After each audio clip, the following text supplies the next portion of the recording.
I have heard time and time again from women that they didn't feel comfortable leaving their house without makeup.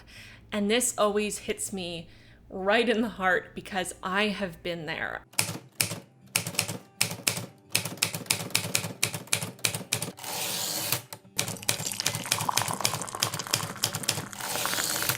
Hey friends, welcome back to another coffee talk. My name is Elizabeth, and today I want to be talking about double standards for women with how they wear or don't wear makeup.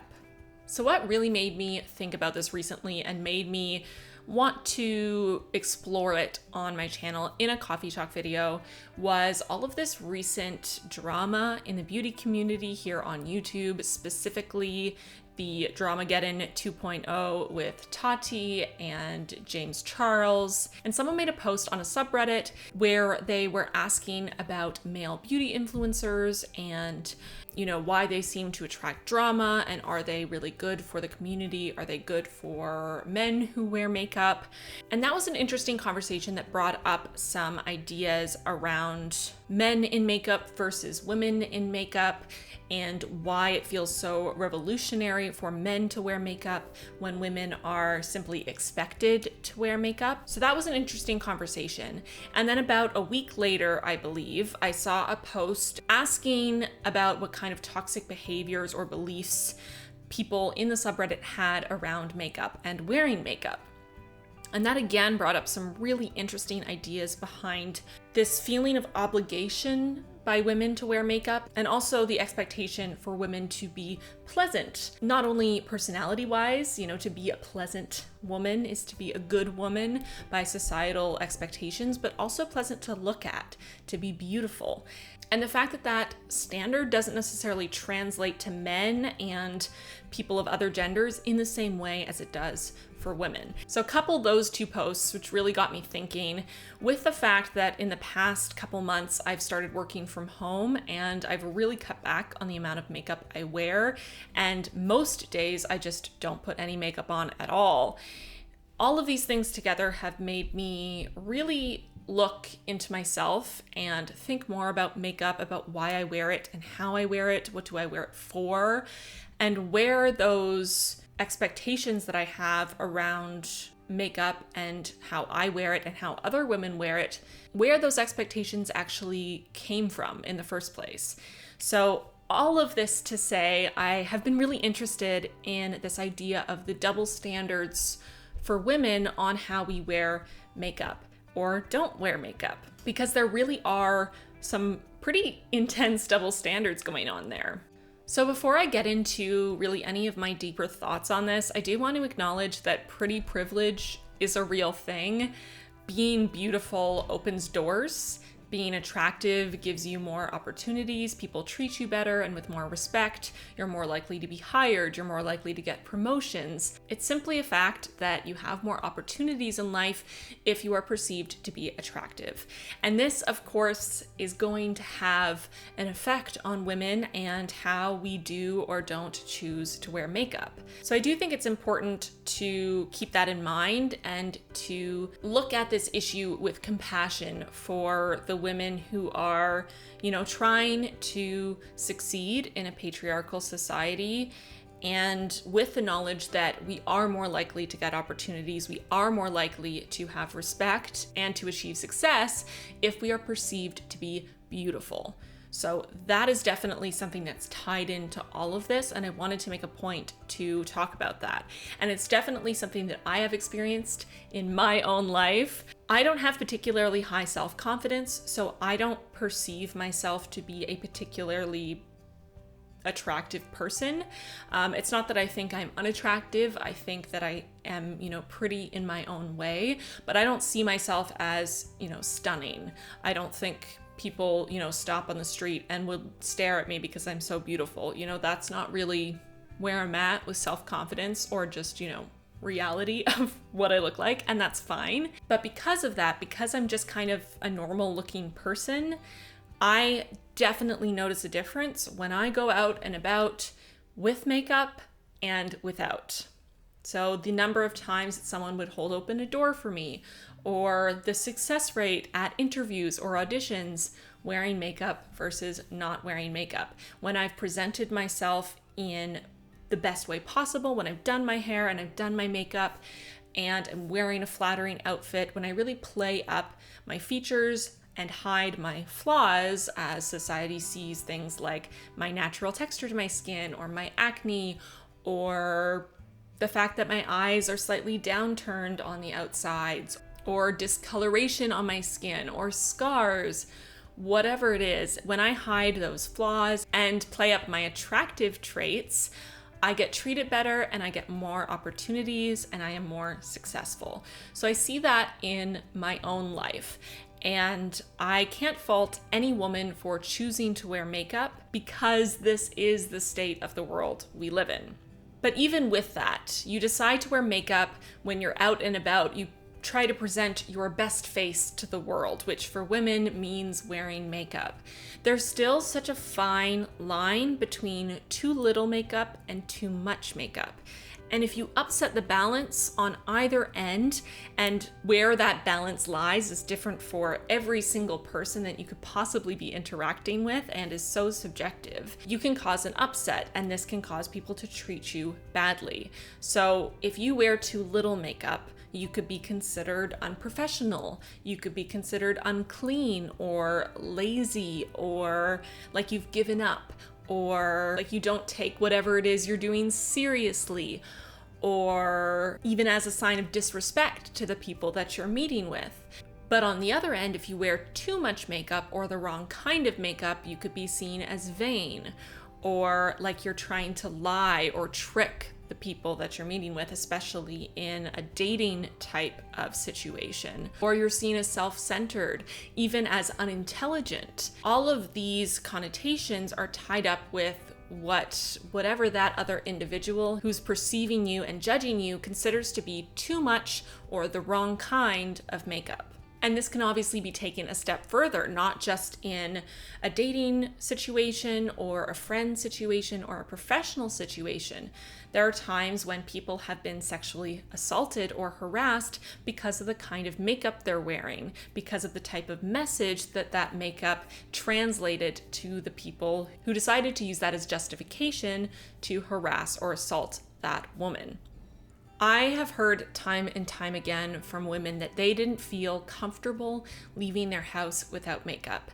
And this always hits me right in the heart because I have been there. I have gone for years without ever leaving the comfort of not only my house, but my room without wearing makeup.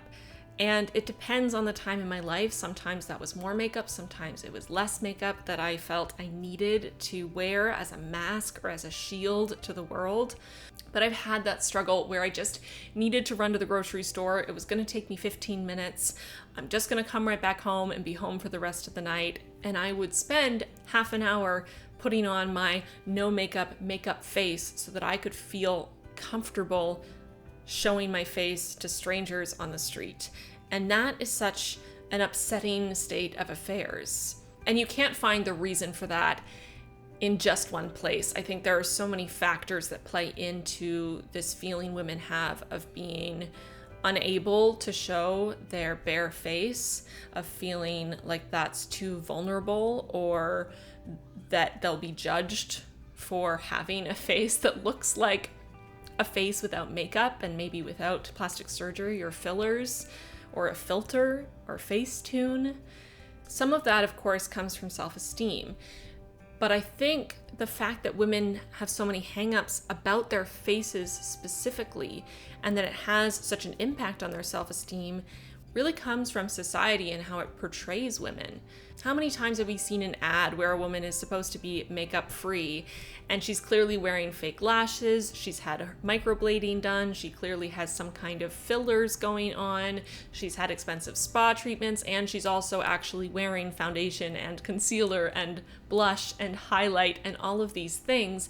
And this is the face that we're taught to see as makeup free, as a natural face. And then we get home at the end of the day and we take our makeup off and we look in the mirror and we think, that's not what my face looks like. Why do I have acne scars? Why are my eyelashes so light and short and straight? Why are my brows not that full? Why is my skin tone uneven? Why do I have visible pores? All of these things that are completely normal and just a part of having a face, of having skin, of being a human. These things are seen as flaws, they're seen as faults, and we look at these incredibly filtered and edited images and we expect our makeup-free faces to look like that. And they don't, because no one's makeup-free, unfiltered face looks like that unless they've had quite a bit of work done and are very, very lucky with their genetics. Many women see makeup as a necessity, as a chore. You have to put clothes on to go out in the world, and you have to put makeup on when you go to work in the morning. If you show up to work without makeup, even if you've cleaned your face and you've done your hair and you're wearing a clean, pressed outfit, you get questions like, what's wrong? Are you sick? Are you okay? Did you get enough sleep last night? Because we've become so accustomed to a makeup-covered face that doesn't show signs of a late night, or 30 years of living in a harsh world where we're expected to walk the fine line between not doing enough and doing too much to be accepted by society. I've never had a stranger comment on my face when I'm makeup-free out in public, but I have had friends and family and acquaintances comment on my face when I've gone without makeup. And oftentimes the comments aren't positive, because they're comparing my makeup-free face to my makeup-covered face, which tends to be more conventionally attractive. Why am I speaking specifically about women in this video? Well, we know that men don't have the same expectation. They're not expected to wear makeup on a daily basis or ever. In fact, they're usually judged for the opposite, for the choice to wear makeup. But for them, it's different. They may be judged if they choose to wear makeup, but they will receive no judgment for not wearing makeup. Whereas for women, no matter what we choose, we're doing something wrong in someone's eyes. We're more used to seeing men with small imperfections out and about, not worrying about what their faces look like. I don't know about you, but I don't judge a man for having a pimple on his cheek that he hasn't covered up. But I have to fight within myself the voice that judges a woman for the same thing. Is it internalized misogyny? Is it because I've grown up in a world with Photoshop and Facetune and makeup and women being sold the idea that every single flaw must be covered? I don't know, but it's something I'm working on. There's also a factor of ageism, which I won't get into in this video because I just don't have the time. But women and how they age is treated so differently from men and how they age. Women are supposed to cover any sign of aging, wrinkles, loosening skin, age spots, graying hairs. All of these things are supposed to be hidden for as long as possible, whereas men getting wrinkles and going salt and pepper, those are seen as attractive. They're getting older, they're becoming more respectable and distinguished, but women aren't perceived in that same way. So, what do we do? What's the answer to this? Honestly, I don't know. I don't think there's any easy answer for this problem. But I do think that collectively, if we become more aware of this as an issue, we can start to work on fighting it. I'm working on my own internal monologue about beauty and makeup and my expectations for myself and other women. I'm working to not comment on other women's appearance. Even if it's a positive thing, even if it's a compliment, I'm trying to focus more on who people are, on what they do, rather than what they look like. I hope this video gives you a chance to take a look inside and analyze your internal biases about women and what they do and don't put on their faces. It's a double standard that's been so ingrained in our society for such a long time that most of us don't even really think about it. But I think we should. So that's it for my thoughts on this topic. I hope you enjoyed this episode of Coffee Talk. And as always, please leave your thoughts and feelings on this topic in the comments down below so that we can discuss further. Until next time, bye friends. I want to thank my patrons so much for their support. If you want to join the Plant-Based Bride Patrons Squad, check out the link in the description box down below. And extra special thank you to our newest patrons, April, Karina, and Savannah. Looking for something to watch next? Check out these videos. I think you'll like them.